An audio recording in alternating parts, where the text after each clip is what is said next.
Hello, everybody. Welcome into Sports by GSMC Podcast Network. I am your host, Jeremy Lapidus. Today is Friday, October 18th. Hope everybody is having a wonderful day so far. We have a big show. As always, on Fridays, we do our game picks for the NFL and college football, but also a busy day in sports yesterday. We had huge news out of the MLB with plenty of massive games happening in the playoffs in the ALCS, a classic, a game that will go down in history forever, and another dominating victory from the Dodgers in the NLCS. They play a doubleheader today, starting in just about 6 minutes. We will go over predictions for those games. We'll go over the games that took place last night. Of course, our game picks and much more. But before we do that, remember, if you would like to be an even bigger part of the show than you already are, all you need to do is go to gsmcpodcast.net.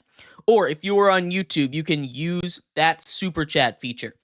If you do either of those two things, a message should pop up on the bottom of the screen for you, me, and everybody else around the world to see.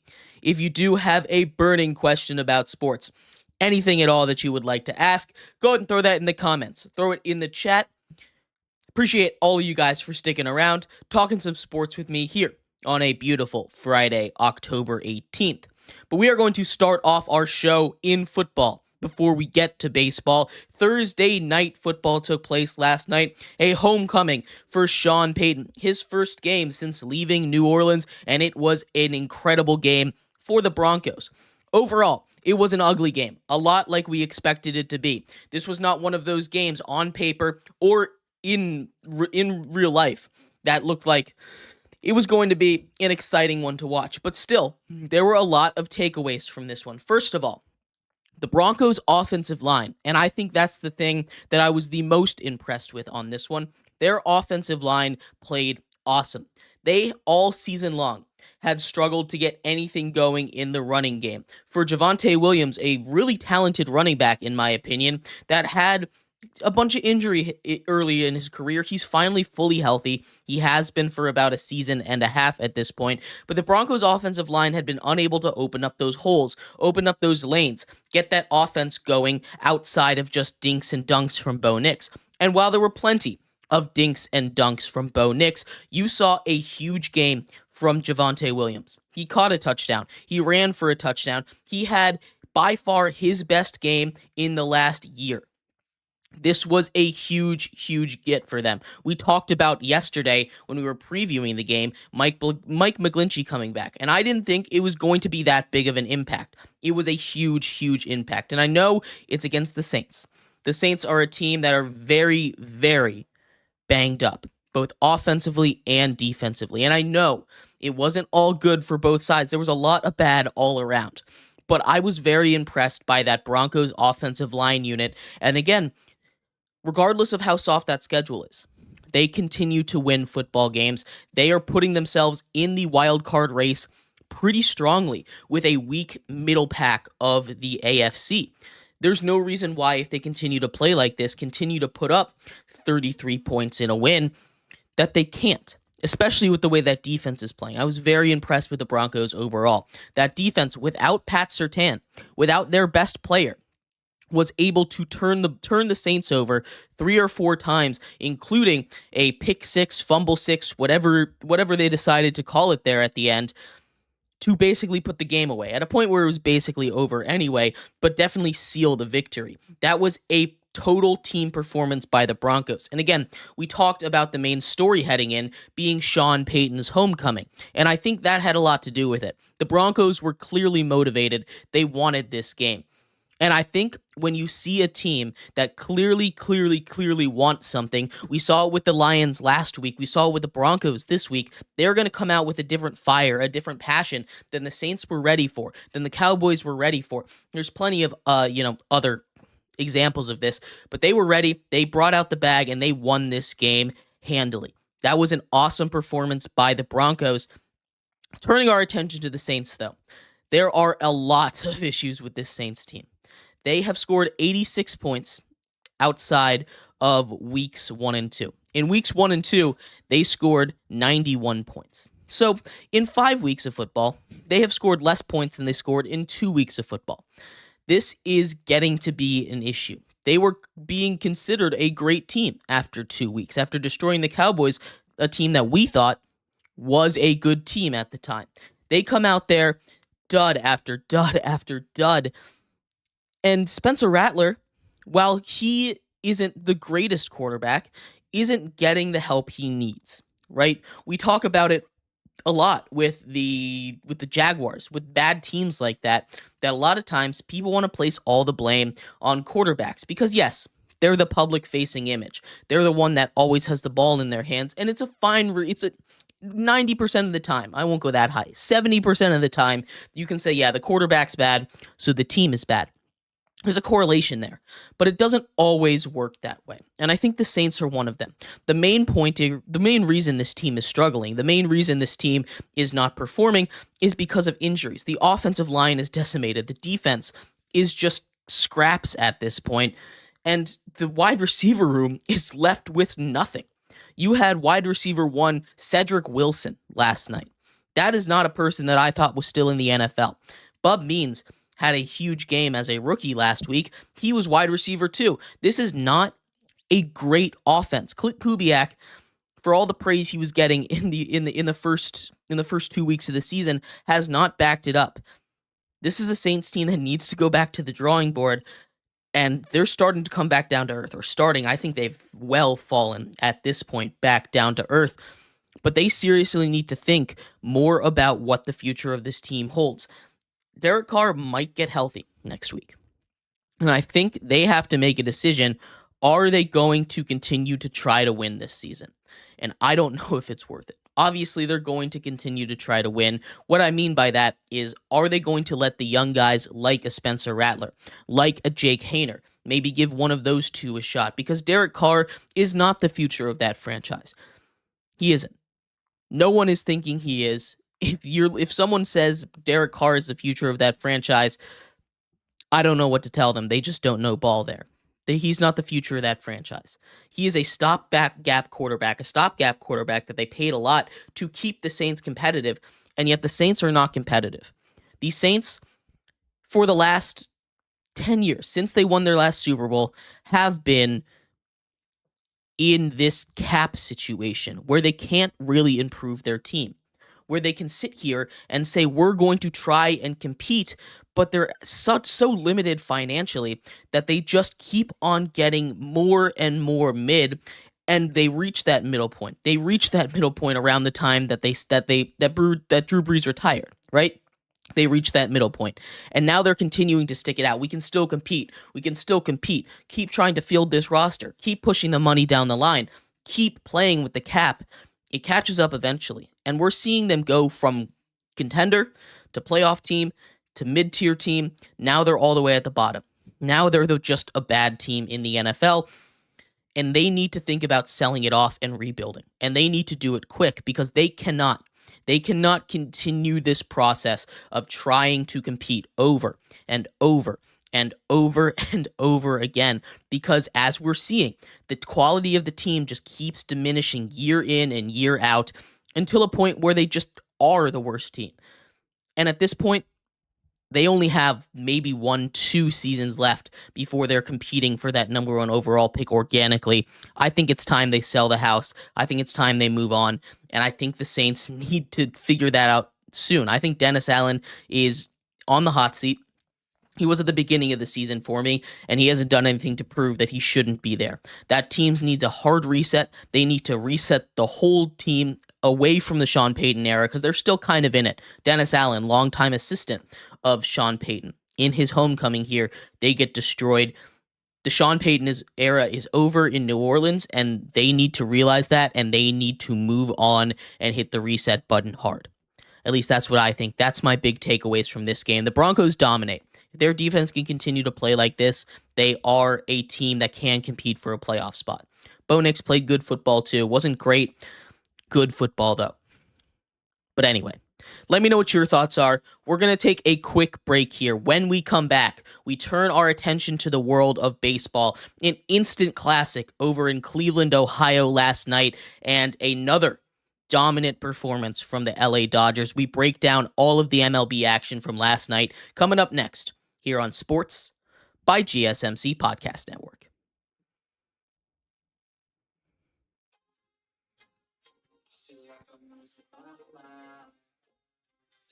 Everybody in the world, please, Lord, give me a sign, a sign. I feel like I'm losing my mind. Everybody in the world, please, Lord, give me a sign, a sign.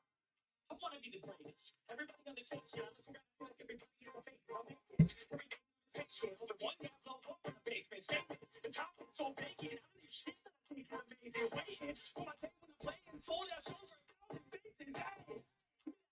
Keep my way in the week. Put down. Hitting replace my what the now? I'm losing it. The losing fit. The losing shit. And dropping me. I'm choose to live. I choose to think. We choose to fight. The losing grip. And losing gift. Oh. Feel like I'm losing my mind.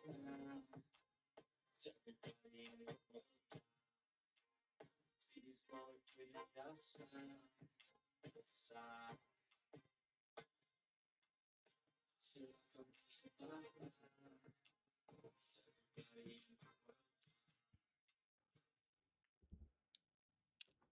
Welcome back to Sports by GSMC Podcast Network. I am your host, Jeremy Lapidus. Today is Friday, October 18th. If you are just tuning in, we just finished going over the absolute dominant performance that the Broncos put on Thursday night in Sean Payton's homecoming back to New Orleans when they dismantled the Saints 33-10. In this segment, we turn our attention to the world of baseball. An instant classic in Cleveland. Another brutal performance by the Mets, getting blown out again, now facing elimination. Their game has already started. We break down the baseball action from last night in just 1 second, but before we do that, remember, if you would like to be an even bigger part of the show than you already are, all you need to do is go to gsmcpodcast.net.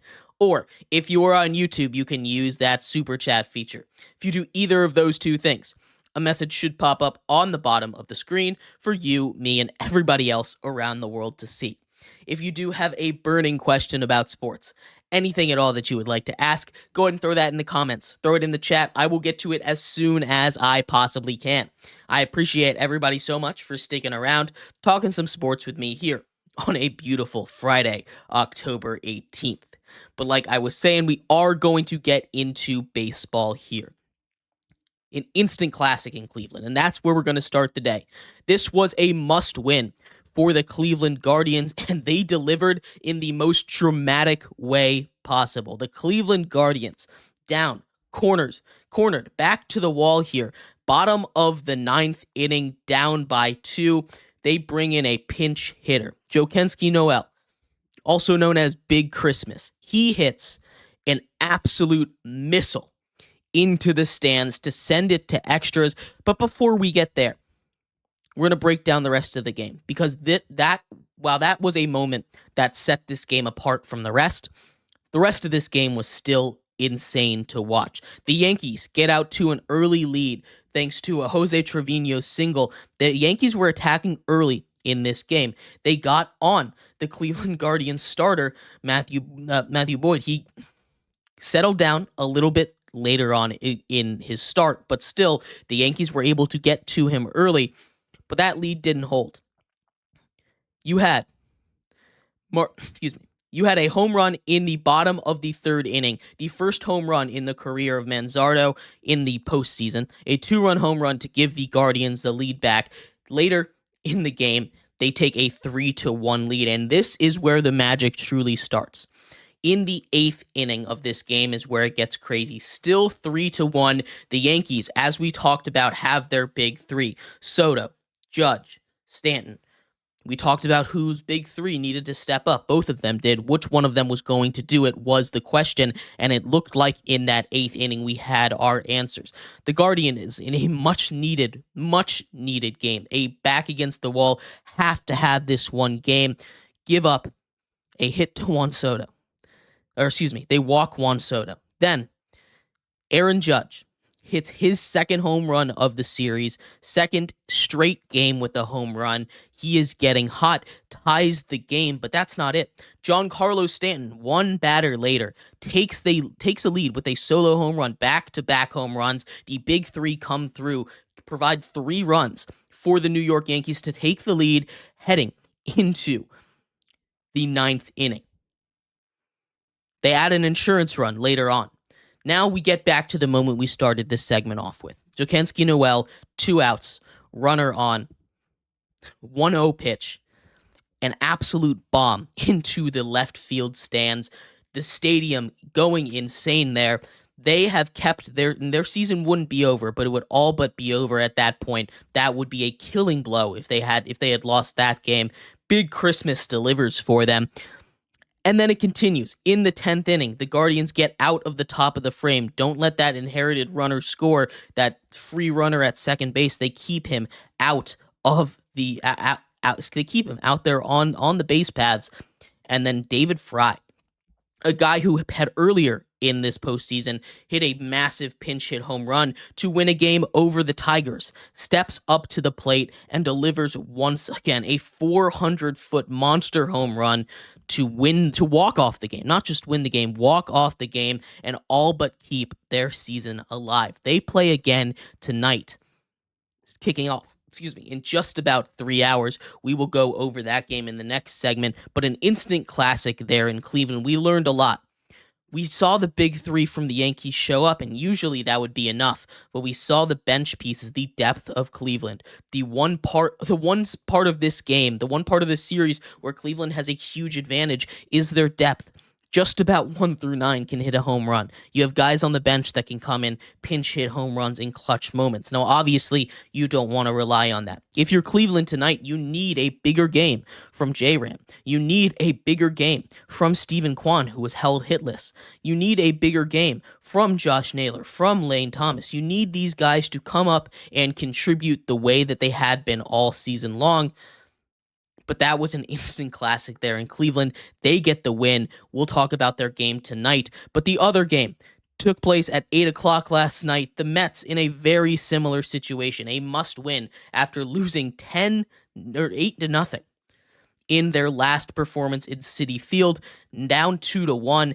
It just kept happening. The Dodgers have found their stroke. Shohei Ohtani, who hit a massive home run, maybe the biggest home run that I have ever seen in my life in Game 3, comes up big yet again, this time not just in that clutch situation where he had been struggling all postseason. Aside, when runners were not in scoring position, Shohei Ohtani had all but been shut down.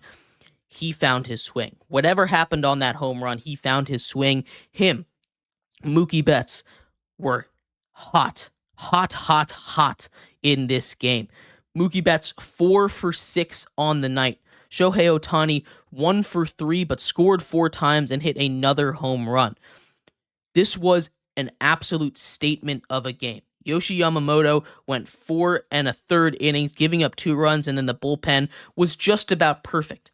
Just about. They didn't allow another run the rest of the game, and the Mets kind of feel flat. The Dodgers offense continues to put these games away, and these have been no doubters. All the games that they have won have been by at least 8 runs in this series, and that is a crazy, crazy number to see.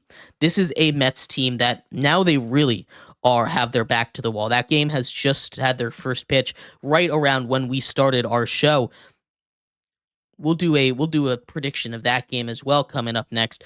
but the Dodgers have just been dominant. Like I said, we let them find their swing, and they did.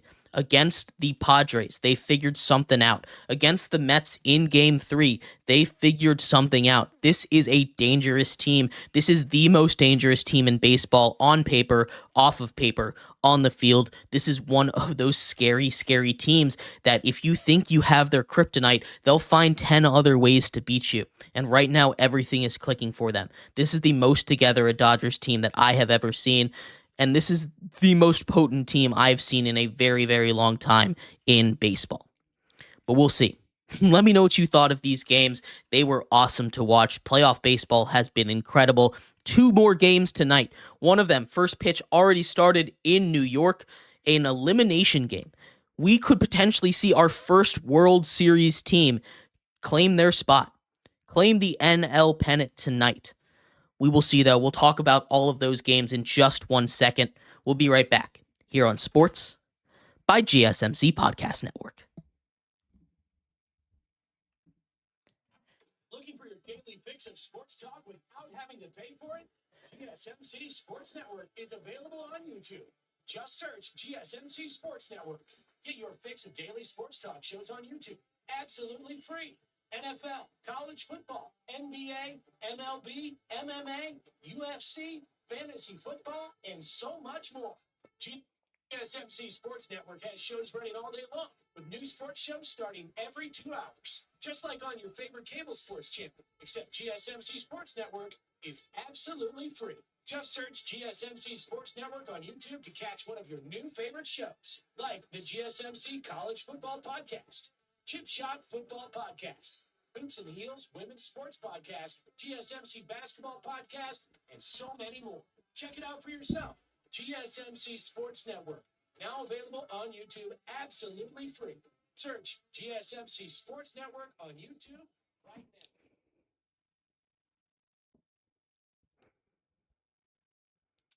Welcome back to Sports by GSMC Podcast Network. I'm your host, Jeremy Lapidus. Today is Friday, October 18th. If you were just tuning in, we just went over the last 2 games of baseball that took place in the playoffs last night. In this segment, we turn our attention to the 2 games taking place today. The NLCS already underway, bottom of the first and second for the Mets right now, nobody out. And then the prediction for the Cleveland Guardians taking on the New York Yankees tonight as well. But before we get into that, remember, if you would like to be an even bigger part of the show than you already are, all you need to do is go to gsmcpodcast.net. Or if you are on YouTube, you can use that super chat feature. If you do either of those 2 things, a message should pop up on the bottom of the screen for you, me, and everybody else around the world to see. If you do have a burning question about sports, anything at all that you would like to ask, go ahead and throw that in the comments. Throw it in the chat. I will get to it as soon as I possibly can. I appreciate everybody so much for sticking around, talking some sports with me here on a beautiful Friday, October 18th. But like I was saying, we are going to start off with the Mets game.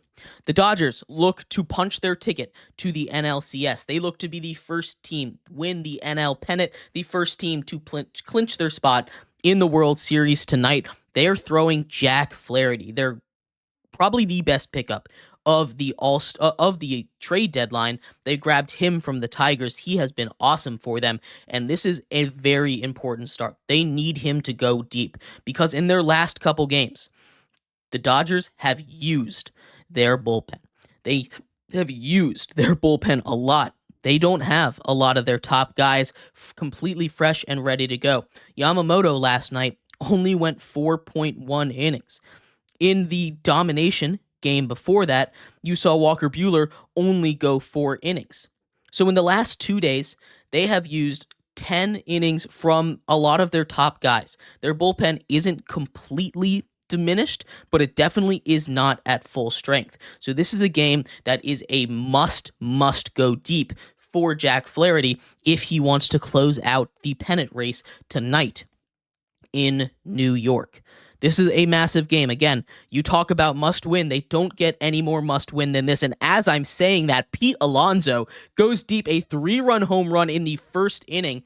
This does not go any more must win than the New York Mets trying to stave off elimination. And that is a good way to start. A 3-run home run, 432 feet to dead center to kick off the game.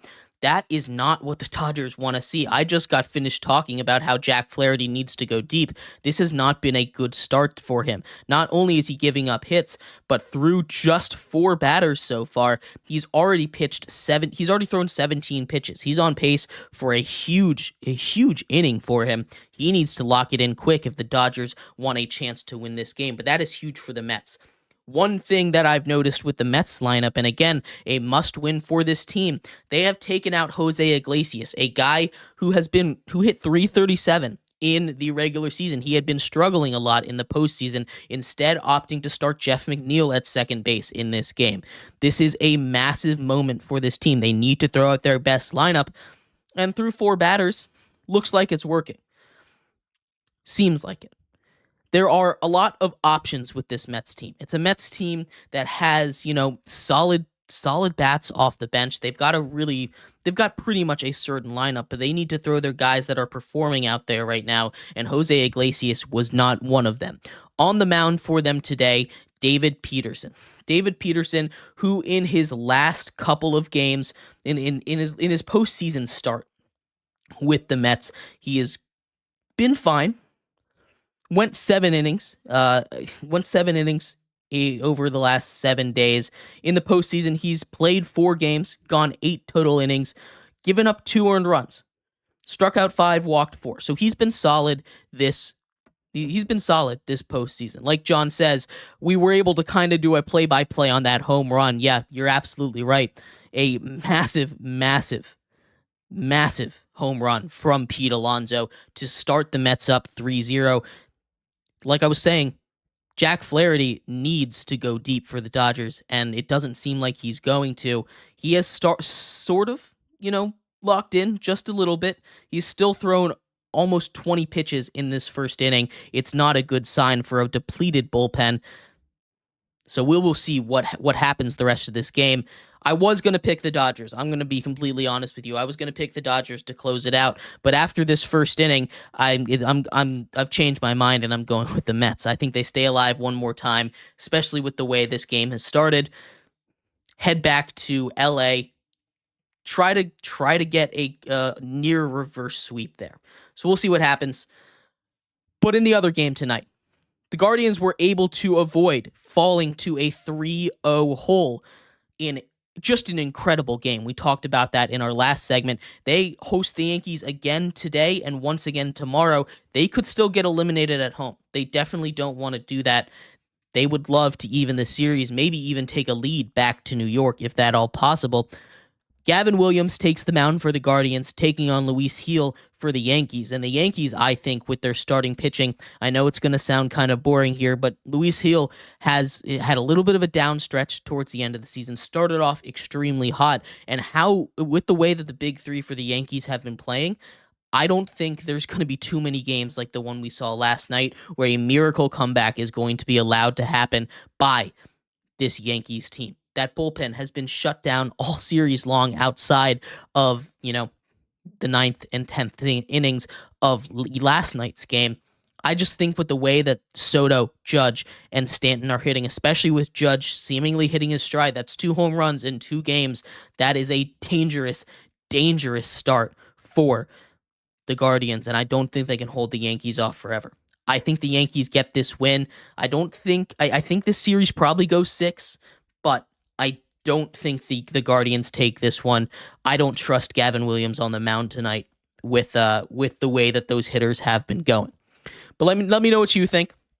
Love to hear your thoughts on any of these games. We're going to take a quick break. When we come back, we get to our games picks. It is Friday. We start off in the NFL, picking every single game, final score predictions. We are still yet to get one of those exactly right, but we are on a heater. Last week, we only got 2 games wrong last week. So we're going to continue that streak here and let you know how I think these games are going. So stick around for that. We'll be right back here on Sports by GSMC Podcast Network.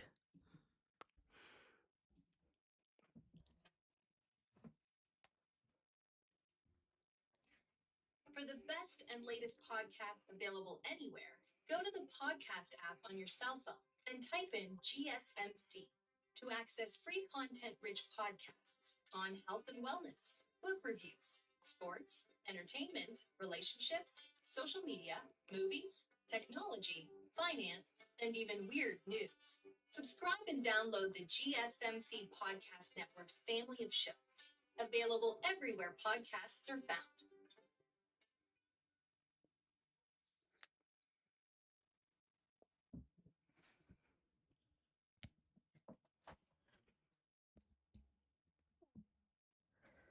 Welcome back to Sports by GSMC Podcast Network. I am your host, Jeremy Lapidus. Today is Friday, October 18th. If you are just tuning in, we just finished going over today's MLB games, predicting a couple of them, as the Dodgers still have yet to get out of that first inning here. Jack Flaherty over 30 pitches now, not looking good for that Dodgers team, a bullpen that needed some rest. But in this segment, we turn our attention to the NFL. We take a look at the slate of games, and we are going to predict each and every single one. But before we get into that, remember, if you would like to be an even bigger part of the show than you already are, all you need to do is go to gsmcpodcast.net, or if you are on YouTube, you can use that super chat feature. If you do either of those two things, a message should pop up on the bottom of the screen for you, me, and everybody else around the world to see. If you do have a burning question about sports, anything at all that you would like to ask, go ahead and throw that in the comments. Throw it in the chat. I will get to it as soon as I possibly can.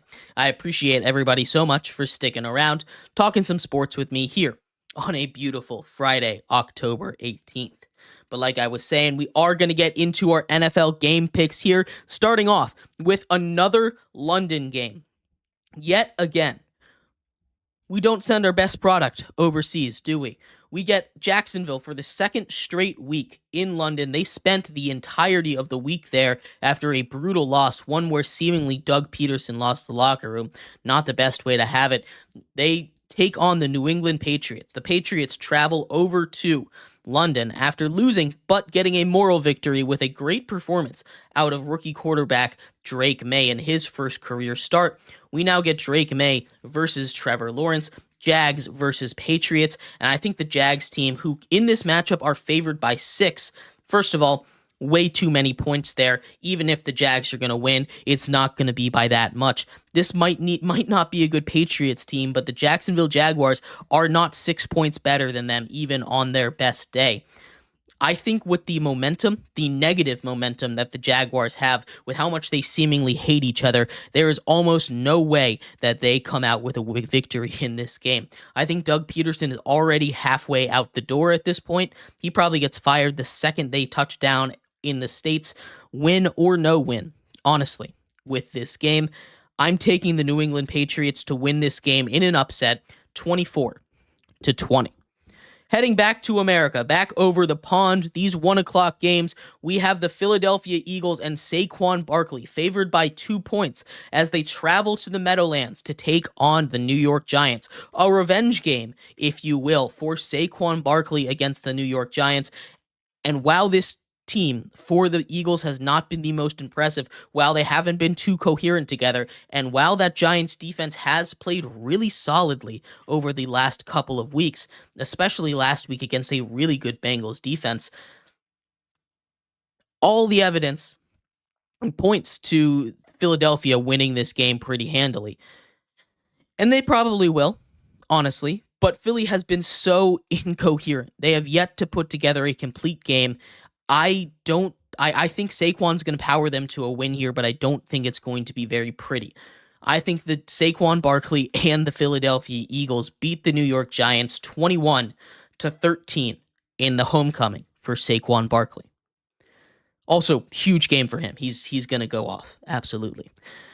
Tennessee travels to Buffalo with their new wide receiver Amari Cooper on the roster. The Bills are favored by 8.5 points in this one. The Titans have been a bad team. Point blank. The only team they've beaten are the Tyler Huntley-led Dolphins. And they did that with backup quarterback Mason Rudolph.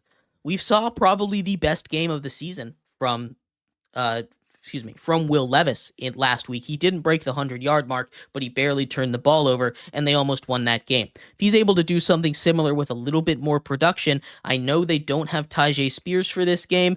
That's going to hurt a little bit against a Buffalo team that can absolutely be run on. We saw that over and over again when they were, getting destroyed, but maybe a big game from Tony Pollard in this one.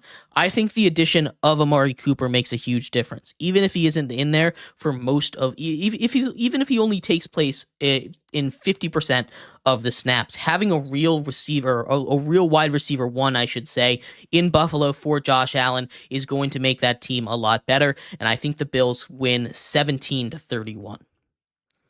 Then we have one of the games of the week. This is a stacked slate. One of the best games of the entire week as the Houston Texans travel up to take on the Green Bay Packers. A massive, massive game, a potential Super Bowl matchup in this one. CJ Stroud doesn't have his number one weapon in Nico Collins, but they do have a running game with Joe Mixon, and that is something that's going to be super important against a Green Bay team favored by 2.5, whose defense has been flying to the football. That defense has been overshadowed by the play of Jordan Love in the offense, but that defense needs to get some credit to itself. It held the Cardinals to 20 yards in the first half of that game. It was an absolutely dominant display by that defense. They are going to be a tough team to score against, but Houston has an offense that I think can score against just about anybody, and I think they have the right way to attack it. We've seen teams be able to attack this Green Bay offense being effective on the ground. We saw Aaron Jones be effective on the ground when the Vikings beat them. You add a play action pass, a lot of elements of that. I think Houston has the right weapons, the right recipe to take out the Green Bay Packers. I think they come to Green Bay and upset the Packers 31-30 in one of the best games of the regular season.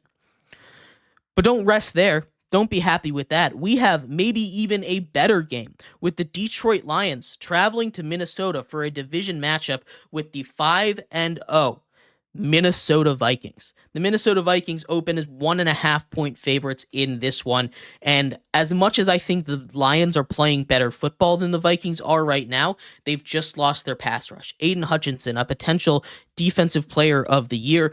They had already lost Marcus Davenport to a torn tricep injury. Now that both of their edge rushers are gone, they signed Isaac Ukwu, who had a really good preseason with the Lions, to come off the edge because last week, once they lost Hutchinson, it didn't matter, but they did not have any semblance of a pass rush. If they're able to get some kind of pass rush, I think they win this game. But Minnesota, especially without Aaron Jones, I think they're going to become a little bit of a one-dimensional offense. They still have Justin Jefferson, and if he's your one dimension, I'm not mad about being one-dimensional, right? But I do think that without the defense, without Aiden Hutchinson, this is going to be a much tougher game for the Lions to win a division matchup on the road. I'm taking the Minnesota Vikings 28-23 to take care of business, stay undefeated. Then we get another game that I think could be really good. One of these high-scoring games as the Seattle Seahawks travel down to Atlanta to take on the Dirty Birds, the Atlanta Falcons. The Falcons favored by 3. The Falcons have been playing good football, but both of these teams don't really have an elite defense. Neither of these teams do. Both of these teams struggle mightily against good offenses. The offensive line for the Seahawks might be the worst unit in football, but that doesn't really matter when maybe the worst pass rushing unit in football is going to be the one coming at you. I think this is going to be one of those games that just has fireworks going off left and right, an extremely high-scoring, high-octane game. I think the Falcons are going to be able to take this one 30-24. Then Cincinnati, favored by 5.5, travel to Cleveland to take on Deshaun Watson and the Browns. Nick Chubb is back for this game, and I'm so glad that he made a full recovery, but he's not going to be enough to fix this Browns team. Deshaun Watson, still the quarterback, and as long as he's the quarterback, this offense is not going to go anywhere, especially after losing Amari Cooper, who, yes, had been playing really bad football, but still, having that kind of weapon to even draw coverage away from some of these other guys that hadn't been playing bad football does not help at all. So I'm taking the Cincinnati Bengals to get their second win in a row, 31-20. Then we have an ugly game as the Miami Dolphins travel to Indianapolis. Indy favored by 3 in this one. We are going to get no Jonathan Taylor, but yes, Anthony Richardson in this game. This is the third straight game that Jonathan Taylor is missing, and the Colts have actually won all of the games he has missed so far. I think that's just because of who they were playing. The Dolphins aren't much better, but I think that bye week did a lot for them. I think this is a huge week for them to prove that even without Tua Tagovailoa, that they can win a football game against a team that's very easy to run the ball. You don't have to put so much pressure on Taylor Huntley. You can give the ball to Devon Achane, who's supposedly back from concussion protocol. You have your big back, your goal line back, the guy that you can give these carries to, and I think they need to give Raheem Mostert some carries so that Achane doesn't take the brunt of the blows, especially after coming off of a concussion here. As I say that, the Dodgers have scored a run on a wild pitch, 3-1. This game, it's still early, top of the second, absolutely not over here. As I was saying, though, there are a lot of issues with both of these teams. I'm taking the Miami Dolphins in an upset, though. They win 23-21. Then a game that I just don't think will be close. The Carolina Panthers travel to Washington to take on the Commanders, who have the most explosive offense in the game. Jaden Daniels should go off. Both of these defenses suck, so Andy Dalton should also be able to have a good game. High scoring affair. Washington wins 38-27. We go from that one to an ugly one as the Las Vegas Raiders travel to Los Angeles to take on the Rams. Matthew Stafford might be getting Cooper Kupp back, and if they are, they should destroy them. Even without Cooper Kupp coming back, though, I think the Rams have this one handled pretty easy. The vibes around Las Vegas just don't seem to be very high right now. The coaching staff doesn't seem to be working out. No one seems very happy. They've just traded away Devontae Adams, who hadn't been with the team for the last couple weeks, but no Jacoby Myers either. They're injured. They're not very happy. I don't think they win this game. The Rams win 24-14. And we're not done with potential games of the week, though, because the Super Bowl rematch also happens this week. The Kansas City Chiefs travel to San Francisco. Niners favored by 2 points in a Super Bowl rematch. The Kansas City Chiefs have been stumbling. The Niners just got a massive win over the Seahawks, showed that they were back.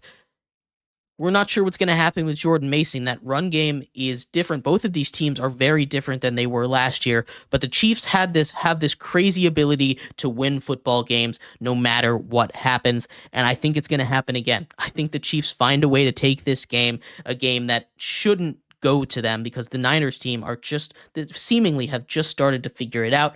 I think Kansas City halts their momentum. I think they win 27-26 on the road. Sunday night battle. Aaron Rodgers with his best friend, Devontae Adams, gets traded. His first game with the Jets. They're going to go off together. He basically knows the entire offense. Garrett Wilson should still have a huge role in this offense. That's going to be a deadly 1-2 punch right there. Breece Hall got a lot of carries. We saw that against a good Pittsburgh defense. They found a lot of ways to attack them. But I think what's going to attack the Pittsburgh Steelers the most is Mike Tomlin, because he is yet to pick a quarterback. And we are getting to the point where they need to find someone. They need to decide who they're starting, and I don't know why it wouldn't be Justin Fields. I think the Jets dismantle this Pittsburgh Steelers team 31-14.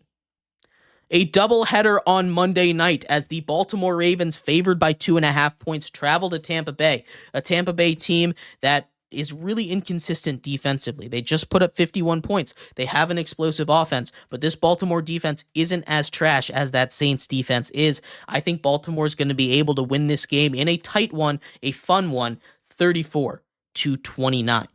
And then we have the Chargers and the Arizona Cardinals. Maybe the exact opposite of that Tampa Bay-Baltimore game. It should still be fun. It should still be close, but this is going to be a ground and pound. Both of these defenses, or the Arizona defense, not really that great.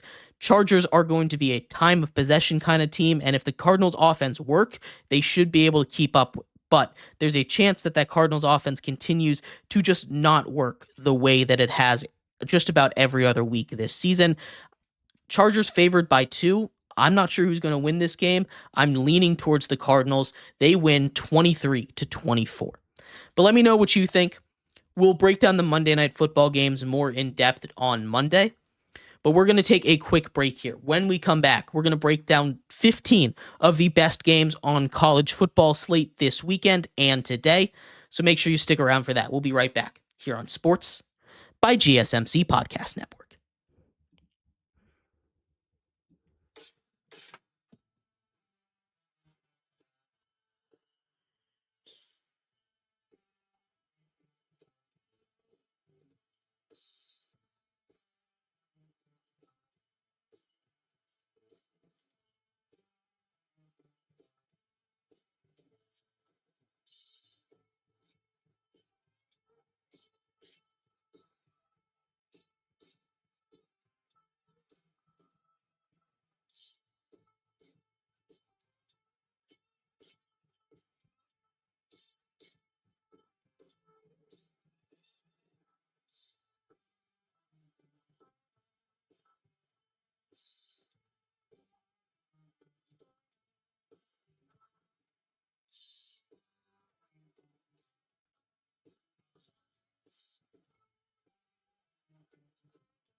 Welcome back to Sports by GSMC Podcast Network. I'm your host, Jeremy Lapidus. Today is Friday, October 18th. If you are just tuning in, we just went over the Week 7 game picks for the NFL. In this segment, we turn our attention to college football. Week 8 has some massive matchups, not quite as many as last week, but still a bunch of really good games to take a look at. 1 tonight, 14 tomorrow that I want to take a look at. We will break down all of those games, potential scores, and what I think will happen as well. But before we do that, remember, if you would like to be an even bigger part of the show than you already are, all you need to do is go to gsmcpodcast.net. Or if you are on YouTube, you can use that super chat feature.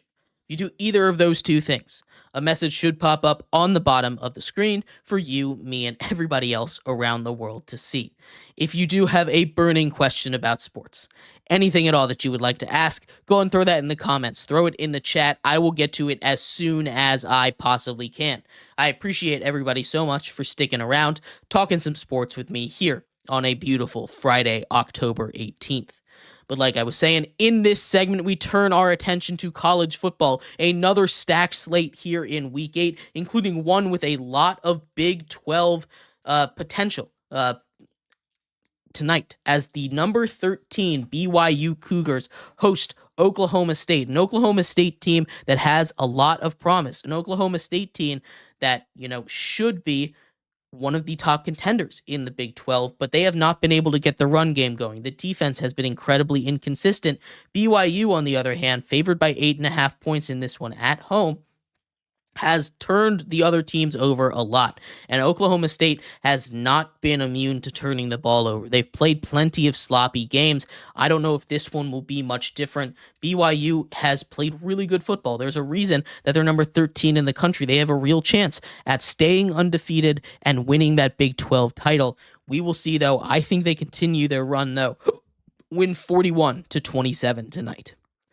Getting to Saturday, I want to kick off with a group of 5 game, a Sun Belt matchup as James Madison University, favored by 9.5 points, travel to Georgia Southern, a Georgia Southern team that I think is getting really disrespected in this matchup. Georgia Southern has only lost 2 games all season, and while you might write off a group of 5 team that has 2 losses, completely understandable, you have to look at who Georgia Southern has lost to. They lost their first game in a back-and-forth matchup with Ashton Genty, the Heisman favorite, and Boise State. Their second loss is to Ole Miss. That is 2 top 25 losses. That is a very, very quality schedule right there. They are 10-point underdogs to James Madison. And while I don't necessarily think they're going to win, I think this Georgia Southern team is being disrespected I think 9.5 points is way too big for a JMU team that can lose its way. We saw it against ULM. They ended up losing that game. They made a bunch of bad coaching decisions against Gardner-Webb earlier in the season. Their offense sputtered. Now, the offense has been really good for the Dukes for most of this season, but still, Georgia Southern is a high-powered, high-octane team that I think can keep pace with them. I think JMU gets the win, but only by 3, 33-30. Then we get a fun one. Number 6, Miami. The Hurricanes favored by 5 as they travel to Kentucky to take on Louisville. Louisville has lost 2 straight games. They lost to 2 top 25 teams, though. They lost to a Notre Dame team by 7 that, in my personal rankings, is in the top 12. They lost to an SMU team that is in the top 25. That's 2 straight quality losses where they stayed competitive, and I think they're getting a little bit underrated in this one. Miami has just survived 2 straight scares. They should have probably lost the last 2 games, having to come back from 25 against a not-ranked Cal, survive a near Hail Mary attempt from Virginia Tech, also not ranked. I think Louisville gets this win, 38-35. This should be a fun one, and with the way that Miami Magic has been going, I think they maybe they find a way to pull this off. But I'm on Louisville's side in this one. I think Miami gets dealt their first loss of the season to the Cardinals on the road. Then we have Nebraska taking on undefeated number 16 Indiana. Kurt Cignetti has come in and turned that program around. They haven't been this good in forever. They're favored by 6.5 points at home. Dylan Raiola has gotten that offense going pretty solidly, but we've also seen them struggle against teams like Rutgers, a Rutgers team that just got blown out by Wisconsin. And I think Indiana is much better than that. Their defense probably not as good as Rutgers, but their offense much, much better. And you can't have performances like that and then turn around and try and play a really good team like Indiana. I think Indiana wins pretty comfortably, 30-21. Then we have one of the biggest matchups of the week as number 7 Alabama, favored by 3 points, travels to the Tennessee Volunteers in Knoxville, a massive matchup for them. This is a huge game for both of these teams, a must-win for both of these teams. Whoever loses this game, in my opinion, is out of the playoffs. They've both lost games already, and if they lose this one, they probably won't make the SEC championship game, and without that, I think there's 8 better teams out there in the country, better than one of these two, whoever loses this one. That being said, the winner of this game gets a huge boost, probably stamps their ticket to the playoffs. Now, none of this is guaranteed. This is still a must-win game for both of them.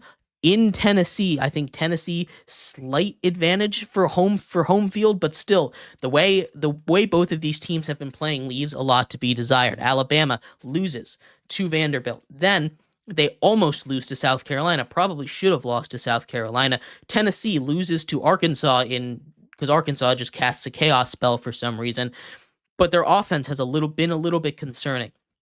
I'm leaning with Alabama in this one, but I do think this one could go either way. I'm leaning Alabama 24-20. Another ranked matchup, at least in the AP poll. I don't think either of these teams should be ranked, but it still should be a fun one as number 24 Michigan travels to Illinois in a Big Ten battle. Number 22 Illinois hosts the Wolverines. The Wolverines favored by 3.5 in this one. This is going to be an ugly one. Michigan, they run the ball.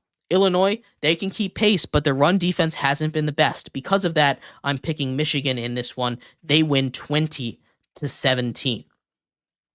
Then a fun one. Maybe the opposite, not much of a slugfest like this Illinois-Michigan game will be. Colorado and Travis Hunter travel to Arizona, who's favored by 2.5 in this one. This should be a fun game. Noah Fifita and that Arizona offense are really good. Both of these teams are built very similarly, and I think Travis Hunter versus T-Mac is going to be an awesome battle. I'm leaning Colorado in this one. I think the way that Shadur Sanders is playing and Travis Hunter is playing right now is going to push them over the top. I think they win 31-24. Then we get to Chaos Field. Arkansas hosting number 8 LSU. LSU coming off of a massive win against Ole Miss. I don't think LSU is really all that. I think they're a very good team, but they're walking into Arkansas. And like I say, every time Arkansas steps on the field, it's just chaos incarnate, especially on the road. I think they got a crazy chaos win over Tennessee. And I don't think that Garrett Nussmeier, who's been inconsistent, is going to be able to nullify that chaos. I think Arkansas gets another one of those chaotic wins. They win 28-27. Kansas State, number 17 in the nation, travels to West Virginia in a another Big 12 battle. Kansas State, a lot of people really do like. I'm fading them a little bit because I don't like how inconsistent I've seen them be. They got lucky. I don't think they win that game against Colorado if Colorado is healthy. I haven't seen the best Kansas State performances out there. A lot of their wins aren't aging as well as you'd think they would, and they got killed by BYU. I don't think West Virginia has anything like that, but I do think West Virginia is a dangerous team, and I'm picking another upset here. I'm taking West Virginia to win this one at home, 30-28. Kentucky, 1.5-point favorites, travel to Florida. I'm not going to spend too long on this one. I don't think Florida's a very good team. I think Kentucky's defense should be able to shut them down pretty easily. They win 23-15. Number 12, Notre Dame. 9.5-point favorites traveling to Georgia Tech. This is going to be a big battle for them. We've seen Notre Dame really improve since they got their loss to Northern Illinois. They played really good football. Their offense has been playing really good football, especially since that loss. I don't expect that to stop now against the Georgia Tech defense that is not very good. Although Georgia Tech could put up some points against this team, we saw the way that Northern Illinois attacked them. I think Georgia Tech is built to attack them the same way. I think Notre Dame wins 41-24. South Carolina favored by 1 point traveling to Oklahoma. Oklahoma just got killed in the Red River rivalry. We saw South Carolina probably should have beat Alabama, but I think Oklahoma is still a better team. South Carolina favored by 1 in this game, and I'm taking the upset in this one. Oklahoma's defense, I still think, is really, really good. That offense needs some work, but I don't think South Carolina is going to be able to pull off some magic twice in a row. I think Oklahoma wins this 28-23. 3 games left. We got the big one at the end, Georgia, Texas. Arizona State traveling to Cincinnati. So this doesn't seem like a big game, but Cincinnati is favored by 5.5 points in this one. And after what we saw Arizona State pull off, their run game is deadly. We've seen Cincinnati blow huge leads to teams like Pitt, and I think Arizona State is on the same level as Pitt in this one. I think Arizona State clears Cincinnati pretty easily, winning 33-18. Then another SEC battle before we get to the SEC battle, as Auburn, probably the punching bag this year of the SEC, travels to number 19 Missouri, who's favored by 4 points in this one. This game should be a lot of fun. Missouri had a huge bounce back week after taking that loss to Texas A&M. I think Auburn's going to put up a fight, though. I think Missouri still wins 30-24. And then we get the game of the week, as number 1 Texas, favored by 4.5, hosts number 5 Georgia. This is going to be awesome. This is going to be must-watch TV on Saturday. You get title contenders, arguably the two juggernauts currently of the sport, going head-to-head in their first SEC matchup. Texas hosts. Texas is the number 1 team in the nation. They've separated themselves pretty clearly from everybody else, at least in my opinion, and I think Georgia will put up a fight. I think Georgia absolutely can and will put up a fight. They have the offensive personnel. They have the defense to do it. But I don't think they're going to be able to beat Texas. I think they're going to put them through the biggest test that they've had, much closer than Oklahoma was able to. But I still think that Texas wins handily enough, 30-24. But let me know what you think. I'd love to hear your thoughts on any of these games. I hope everybody enjoys what's going to be an awesome sports weekend. All of these NFL and college games that we went over, MLB playoffs continue to happen. The WNBA finals, They have a potential elimination game tonight. Lots of awesome stuff to watch. And of course, the NHL as well. We'll be back on Monday talking all of everything that happened today, tomorrow, and the next day, as well as preparing you for Monday Night Football. Hope I will see you there then. You all have a good one. Bye-bye.